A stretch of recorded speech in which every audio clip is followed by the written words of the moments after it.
It was 1 year ago this month that the first symptomatic cases of COVID-19 were reported as the pandemic swept across the globe. More than 65 million people have been infected and more than 1.5 million were killed by the virus. Ramy Inocencio returned to the pandemic's ground zero, Wuhan, China, to see how a year of living with the coronavirus has changed life. After sickness, death, and a 76-day lockdown, Wuhan and its 11 million people now feel as if the coronavirus pandemic almost never happened. Through it all, American Max Seward and his wife never left. Their daughter Rachel had just been born. At first it seems so stringent and kind of draconian or whatever. But then in retrospect, it seems like it actually worked, and now we've been able to enjoy our lives. They've been free to move and play since the summer. At Wuhan's main food market, hungry customers are now back in long lines. This food vendor told us he's happy. And China has crafted a proud narrative of victory in this massive government exhibition called Lives First, People First.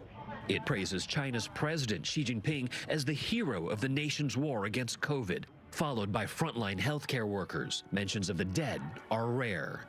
Now Beijing suggests COVID may have come from abroad, pointing to the U.S., Italy, and India.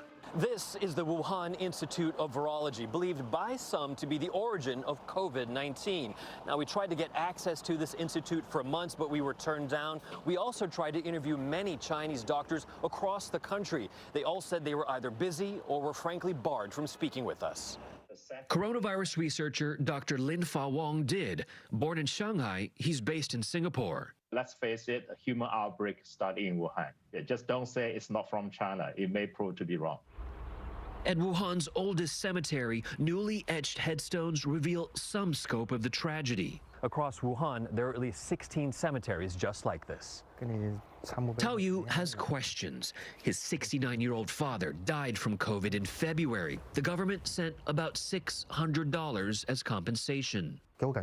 It felt hollow. I still don't know where the virus came from. If you ask me who to blame, I don't know. And he doesn't believe the government's death toll, officially fewer than 4,700.